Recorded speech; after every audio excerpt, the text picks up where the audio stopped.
आज के इस वीडियो में हम डिस्कस करने वाले हैं सेल एंड सेल डिवीजन। तो सेल और सेल डिवीजन को शुरुआत करने से पहले मैं कुछ अपने बारे में बताना चाहूँगा। नमस्कार दोस्तों, मेरा नाम है डॉक्टर विजय कमल।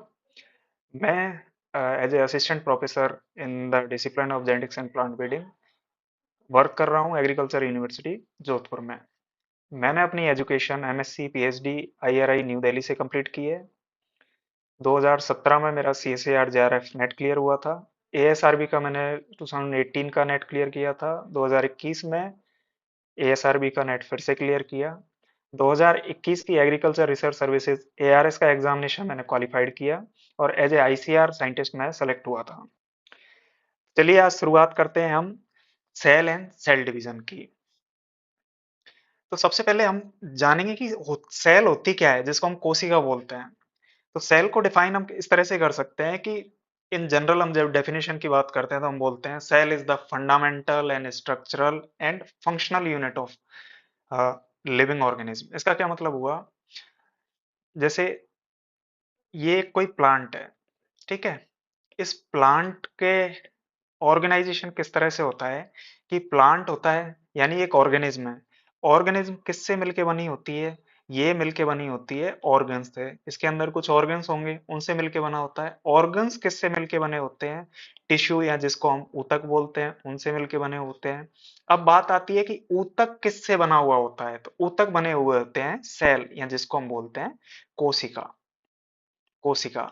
इसलिए हम बोलते हैं कि एक ऑर्गेनिज्म की, चाहे वो प्लांट हो, चाहे वो फंजाई हो, चाहे वो बैक्टीरिया हो, चाहे एनी लिविंग ऑर्गेनिज्म, कोई भी जिंदा चीज है, उसका सबसे छोटा हिस्सा यानी उस ऑर्गेनिज्म की जो स्ट्रक्चर होती है उसका सबसे छोटा पार्ट क्या होता है? That is called structural unit. तो सेल को हम बोलते हैं कि ये एक स्ट्रक्चरल यूनिट है। फिर आती है इसमें फंक्शनल। फंक्शनल का मतलब हुआ ये काम कैसे करती है, या फिर हमारी बॉडी को चलाने के लिए कोशिका किस तरह से यूज होती है।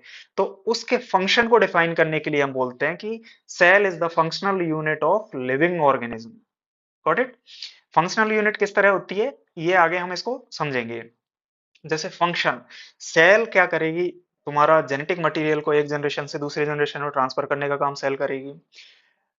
तुम्हें अगर रेस्पिरेशन करना है तो ये भी तुम्हारी सेल होगी। तुम्हें अगर फोटोसिंथेसिस करनी है या प्लांट्स को फोटोसिंथेसिस करना है तो वो सेल ही होगी। सेल के ही कुछ कंपोनेंट्स होते हैं जो उसको फंक्शन प्रोवाइड करते हैं, इसलिए हम इसको बोलते हैं फंक्शनल यूनिट। तो इन सब चीजों को मिला के हम बोलते हैं कि cell is the fundamental and structural and functional unit of living organism. ठीक बात। अब सेकंड बात आती है कि सेल को सबसे पहले किसने देखा? तो इन द ईयर 1665, 1665 में एक साइंटिस्ट हुआ करते थे जिनको हम बोलते हैं रॉबर्ट हुक।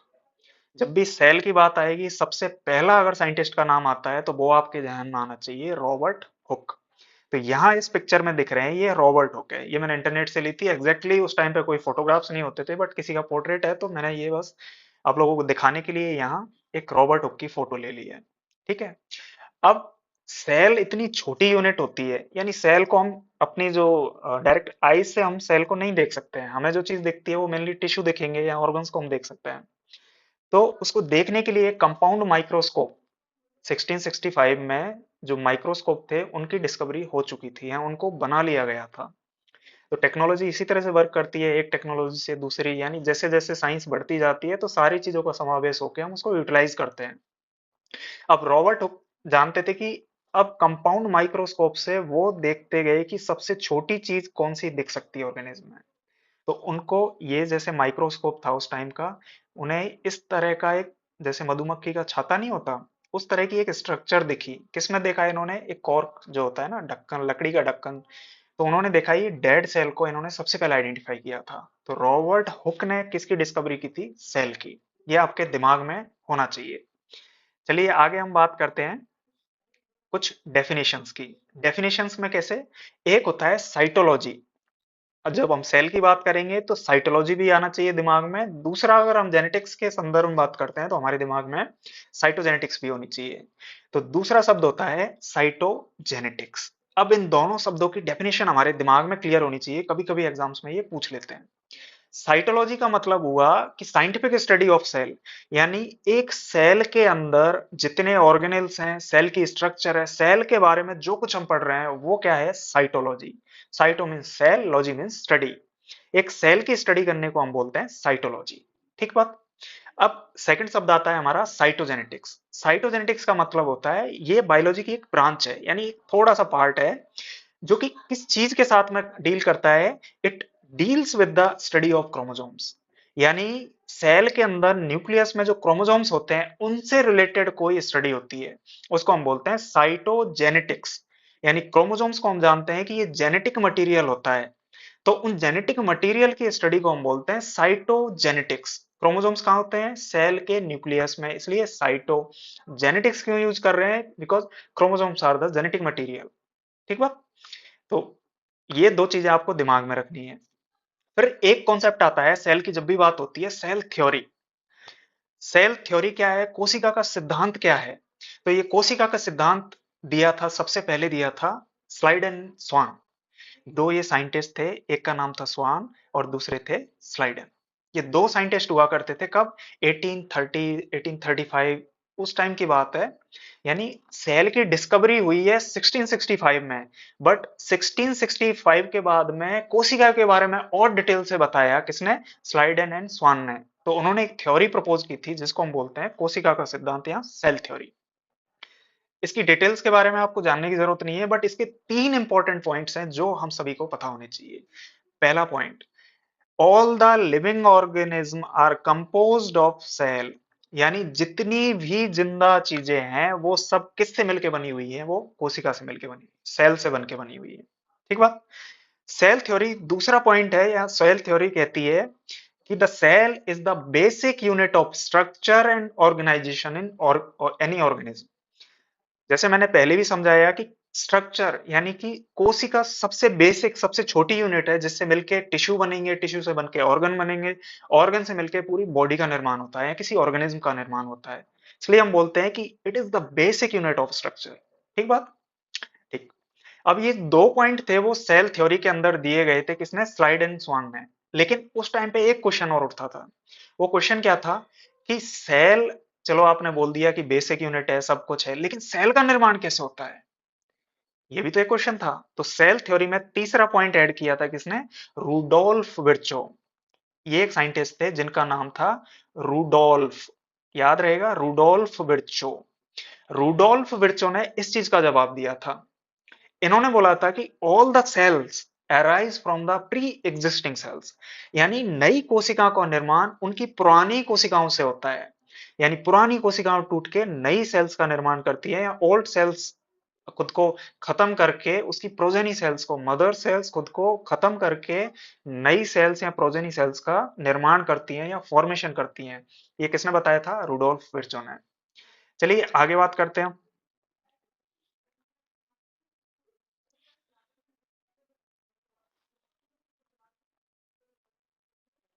हाँ, तो आगे की बात करते हैं हम कि सेल के कौन कौन से कंपोनेंट्स होते हैं, सेल में कौन से कंपोनेंट्स होते हैं। तो सेल के अंदर जितने कंपोनेंट्स हैं वो हम एक डायग्राम में देखते हैं पहले, फिर हम डिस्कस करेंगे। जैसे एक साइड में हमने दिखा रखी है प्लांट सेल, दूसरे में दिखी हुई है एनिमल सेल।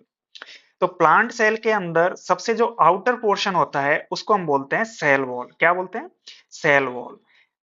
यानी किसी भी सेल का सबसे आउटर पोर्शन होता है उसको सेल वॉल कहते हैं। सेल वॉल के अंदर एक झिल्ली जैसी स्ट्रक्चर पाई जाती है जिसको हम बोलते हैं प्लाज्मा मेम्ब्रेन। क्या बोलते हैं, प्लाज्मा मेम्ब्रेन। प्लाज्मा मेम्ब्रेन के अंदर होता है वैक्यूल। क्या होता है, वैक्यूल। मतलब वैक्यूल एक सेल ऑर्गेनेल में ऑर्गेनेल्स है, यानी कि कोशिकांग है। अब एक सेल के अंदर एक लिक्विड पाया जाता है, तरल पदार्थ पाया जाता है जिसको हम बोलते हैं साइटोप्लाज्म। इसी तरह से सेल के अंदर होता है chloroplast, Golgi body, mitochondria, endoplasmic reticulum, ribosomes, nucleus, nucleolus, chromosomes, lysosomes, peroxisome, cytoskeleton, मतलब ऐसे बहुत सारे ऑर्गेनेल्स होते हैं जो कि सेल के अंदर पाए जाते हैं।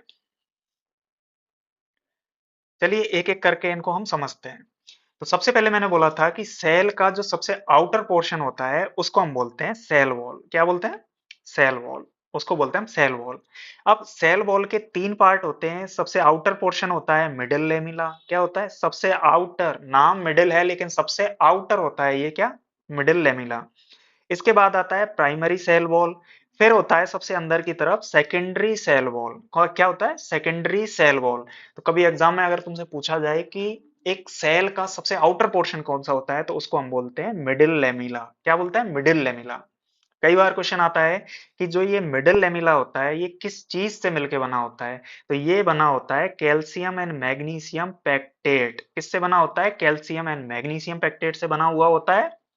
फिर बात आती है कि प्राइमरी सेल वॉल किस चीज से बनी हुई होती है? तो ये सेलुलोज, हेमी सेलुलोज एंड पैक्टिन्स, यानी कि प्राइमरी सेल वॉल का जो कंपोजिशन होता है उसके अंदर सेलुलोज होगा, हेमी सेलुलोज होगा और पैक्टिन होगा। ठीक बात है। फिर सबसे इनर जो लेयर होती है उसको हम बोलते हैं सेकेंडरी सेल वॉल, जो कि सेलुलोज, माइक्रोफाइबर और लिग्निन एंड सुबेरिन से मिलके बनी होती है। किससे? लिग्निन और सुबेरिन। अब जो लिग्निन या सुबेरिन होते हैं ये एक तरह से डेड पार्ट होता है, तो सबसे हार्ड जो होगा वो इनर पार्ट होगा सेल का। ठीक बात है। प्राइमरी सेल वॉल में थोड़ा इलास्टिसिटी होती है क्योंकि इसके अंदर सेलुलोज, हेमिसेलुलोज एंड पैक्टिन्स मिलते हैं। सेकेंडरी सेल वॉल ठोस होती है क्योंकि उसके अंदर लिग्निन मिलता है। और सबसे जो अपर लेयर थी मिडिल लेमिला, जो कि कैल्शियम एंड मैग्नीशियम पैक्टेट से मिलकर बनी हुई होती है। ये तीनों चीजें याद करने हैं, आपको ये काम आएगा। अब इसके फंक्शन क्या है? Middle lamina connects neighbouring cells, यानी कि आपस में दो सेल्स को जोड़ने का काम कौन करेगा? मिडिल लेमिला, क्योंकि ये आउटर होती है सबसे। सेल को मैकेनिकल सपोर्ट कौन प्रोवाइड करता है? सेल वॉल प्रोवाइड करती है। ये वाटर, मिनरल्स वगैरह दूसरी चीजों को सेल के अंदर बाहर करने में सेल वॉल का बहुत बड़ा योगदान होता है। अब सेकंड जो इसका पॉइंट है जिसको हम बोलते हैं प्लाज्मा मेम्ब्रेन, या दूसरा सेल का ऑर्गन है जिसको हम बोलते हैं प्लाज्मा मेम्ब्रेन। तो ये क्या होता है? ये सेल के सेल वॉल के अंदर मिलता है, यानी सेकेंडरी जो सेल वॉल होगी उसके नीचे जो एक लिपिड और प्रोटीन से मिलकर एक बाई लेयर होती है। याद रखना, लिपिड और प्रोटीन से मिलकर एक बाई लेयर होती है जिसको हम बोलते हैं प्लाज्मा मेम्ब्रेन।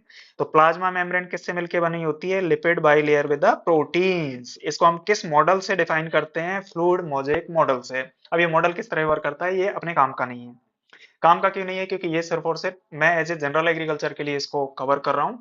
जब मैं जेनेटिक्स एंड प्लांट ब्रीडिंग के एआरएस के लिए या दूसरे सब्जेक्ट दूसरे डिटेल में हम जब इनको डिस्कस करेंगे तब मैं इनको बताऊंगा। इसका काम क्या होता है प्लाज्मा मेम्ब्रेन का? It controls the exchange of materials and support active and passive transport. इसका क्या मतलब हुआ कि सेल मेम्ब्रेन के अंदर कुछ पोर्स होते हैं या फिर ये कुछ सेलेक्टिव चीजों को अंदर प्रोवाइड, मतलब अंदर आने देती है सेल के अंदर, और कुछ चीजों को बाहर जाने देती है। यानी कि जो सिलेक्शन होता है मिनरल्स का या फिर दूसरे कोई मटेरियल का, वो सेल मेम्ब्रेन में बहुत सेलेक्टिव होता है। ठीक बात है। तो ये जब फिजियोलॉजी के लेक्चर्स होंगे वहां हम इसको डिटेल से पढ़ेंगे। फिर होता है इसका सबसे बड़ा जो सेल के अंदर एक ऑर्गेनेल होता है जिसको हम बोलते हैं न्यूक्लियस। तो न्यूक्लियस क्या होता है? ये लार्जेस्ट सेल का इनर पार्ट होता है या सेल ऑर्गेनेल होता है जो कि सेंटर में पाया जाता है। ये इसके अंदर जेनेटिक मटेरियल होता है, यानी कि जो तुम्हारे क्रोमोसोम्स होते हैं they are located in the nucleus. Nucleus के अंदर ही तुम्हारा जेनेटिक मटेरियल पाया जाता है। न्यूक्लियस के अंदर एक स्ट्रक्चर और होती है जिसको हम बोलते हैं न्यूक्लियोलस, जिसमें आरएनए मिलता है, प्रोटीन्स मिलते हैं और दूसरे कोई चीजें होती है। न्यूक्लियस के अंदर न्यूक्लियोप्लाज्म मिलता है। और न्यूक्लियस के ऊपर भी एक बाई लेयर यानी कि डबल मेम्ब्रेन होती है। तो न्यूक्लियस का फंक्शन क्या हो गया? It control the genetic material, यानी जेनेटिक इंफॉर्मेशन को कैरी करने का काम कौन करेगा? न्यूक्लियस करता है। चलो आगे हम इसको डिटेल से पढ़ेंगे।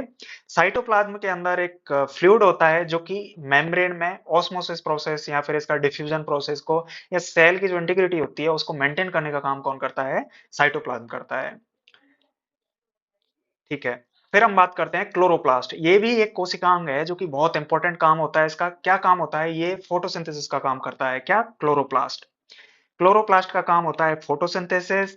इसके अंदर जो मेम्ब्रेन होती है वो भी कैसी मेम्ब्रेन होती है? डबल, दोहरी मेम्ब्रेन पाई जाती है, दोहरी झिल्ली पाई जाती है क्लोरोप्लास्ट के अंदर।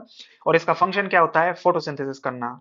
क्लोरोप्लास्ट में एक होता है स्ट्रोमा जो कि लिक्विड होता है, और ग्राना जिनमें थाइलेकोइड्स होते हैं। थाइलेकोइड्स होते हैं जहां पर तुम्हारी फोटोसिंथेसिस होगी। फोटोसिंथेसिस कहाँ होती है? एक स्ट्रक्चर होती है जिसको हम बोलते हैं क्वांटासोम, जो कि फोटोसिंथेसिस, जो फोटोन को या लाइट को ऑब्जर्व करने का काम करते हैं, वो क्या होते हैं? क्वांटासोम्स होते हैं। अब क्लोरोप्लास्ट एंड माइटोकॉन्ड्रिया दो ऐसे कोशिकांग होते हैं जिनमें न्यूक्लियस के अलावा भी जेनेटिक मटेरियल पाया जाता है। तो ध्यान रखने वाली बात है कि they contain the 70s ribosomes and the circular DNA that means ये भी किस में काम आता है, साइटोप्लाज्मिक इनहेरिटेंस में काम आएगा। फिर हम बात करते हैं माइटोकॉन्ड्रिया, एक कोशिकांग होता है जो कि किसका काम करता है, प्रोडक्शन ऑफ एटीपीज। अब याद रखना आप, एटीपी को हम बोलते हैं एनर्जी करेंसी, यानी जो एनर्जी प्रोड्यूस करने का काम करती है वो होती है एटीपी, लेकिन एटीपी को बनाने का काम करेगा mitochondria through the process of respiration. तो रेस्पिरेशन की जब बात आएगी तो आपके दिमाग में आना चाहिए कि ये माइटोकॉन्ड्रिया के अंदर पूरा होता है, लेकिन जहां फोटोसिंथेसिस की बात आती है वो कहाँ होता है, क्लोरोप्लास्ट के अंदर होता है। माइटोकॉन्ड्रिया जितने भी रेस्पिरेशन से रिलेटेड एक्टिविटीज होती हैं, जैसे Krebs cycle, oxidation of carbohydrate, fat, proteins, ये सब काम कहाँ होते हैं, माइटोकॉन्ड्रिया के अंदर होते हैं। ठीक है। माइटोकॉन्ड्रिया की जो इनर मेम्ब्रेन होती है उसको हम बोलते हैं क्रिस्टी। माइटोकॉन्ड्रिया के अंदर भी सर्कुलर डीएनए पाया जाता है, as I have already mentioned in the chloroplast, that means chloroplast and mitochondria both are having genetic materials. They involve in the cytoplasmic inheritance, यानी कि जो साइटोप्लाज्मिक इनहेरिटेंस होती है वो क्लोरोप्लास्ट और माइटोकॉन्ड्रिया के कारण होती है। फिर एक और स्मॉल स्ट्रक्चर होती हैं जिनको हम बोलते हैं राइबोसोम्स। राइबोसोम्स होते हैं, ये सिंगल मेम्ब्रेन होते हैं। ये मेनली दो टाइप्स के होते हैं, प्रोकैरियोट्स में 70s मिलता है, यूकैरियोट्स में ये 80s। अब 70s 80s ये क्या होते हैं, हम डिटेल से जेनेटिक्स के जो लेक्चर्स होंगे उनमें पता करेंगे, लेकिन अभी के लिए आपको याद रखना है कि प्रोकैरियोट्स में एक राइबोसोम्स मिलती हैं और उनको हम बोलते हैं 70s टाइप के राइबोसोम, और जो यूकैरियोट में मिलता है उसको हम बोलते हैं 80s के राइबोसोम्स। एक बात, अब राइबोसोम्स का जो काम है वो इंपॉर्टेंट है। These are the site of protein synthesis, यानी प्रोटीन का निर्माण करने का जो घर है वो क्या है, राइबोसोम्स। ये कैसे होता है ये सब हम आगे इसको देखेंगे। चलिए बाकी के ऑर्गेनेल्स के बारे में हम बात करते हैं। एक होता है एंडोप्लाज्मिक रेटिकुलम, और एक होता है गोल्जी अपार्टस, और एक होता है लाइसोसोम और वैक्यूल सेंट्रियोल्स।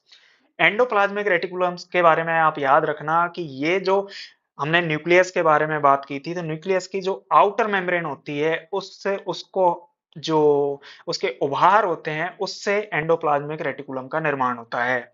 तो एंडोप्लाज्मिक रेटिकुलम दो टाइप के होते हैं, एक को हम बोलते हैं रफ एंडोप्लाज्मिक रेटिकुलम, एक होता है स्मूथ एंडोप्लाज्मिक रेटिकुलम। अब सुनिए, न्यूक्लियस के अंदर डीएनए होता है। डीएनए जेनेटिक मटेरियल है, यानी कि वो इंफॉर्मेशन पहुंचाएगा किसमें, आरएनए में, और आरएनए से बनती है प्रोटीन। तो न्यूक्लियस में से डीएनए आरएनए आएगा, वो क्या करेगा, प्रोटीन में कन्वर्ट होगा। तो प्रोटीन का निर्माण होता है राइबोसोम्स पे। अगर ribosomes are located on endoplasmic reticulum तो उसको बोलते हैं रफ एंडोप्लाज्मिक रेटिकुलम। तो रफ एंडोप्लाज्मिक रेटिकुलम का काम हो गया प्रोटीन सिंथेसिस का। ठीक है। फिर आता है स्मूथ एंडोप्लाज्मिक रेटिकुलम, जहां राइबोसोम्स नहीं मिलते हैं। अगर राइबोसोम्स नहीं मिलेंगे तो यहाँ प्रोटीन तो सिंथेसिस होने से रही, इसलिए यहाँ फैट के ग्लोब्यूल्स का निर्माण होता है, तो उसको बोलते हैं स्मूथ एंडोप्लाज्मिक रेटिकुलम। ये इनके फंक्शन है। आप इसको पॉज करके ये इसके फंक्शंस को देख सकते हैं।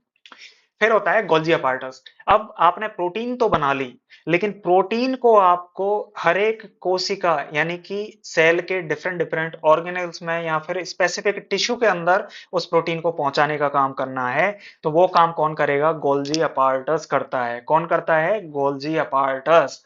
ये प्रोटीन की सॉर्टिंग करता है, ये प्रोटीन्स को उनको मार्कर प्रोवाइड करता है, उनको टैग करता है, और ये बोलता है कि हाँ भाई तुम प्रोटीन बनी हो, तुम इस ऑर्गेनेल में जाके वर्क करो, तुम इस ये काम करो। यानी एक तरह से ये ट्रैफिक पुलिस का काम करता है। तो कोशिका की ट्रैफिक पुलिस होती है गोल्जी बॉडी। ठीक बात है।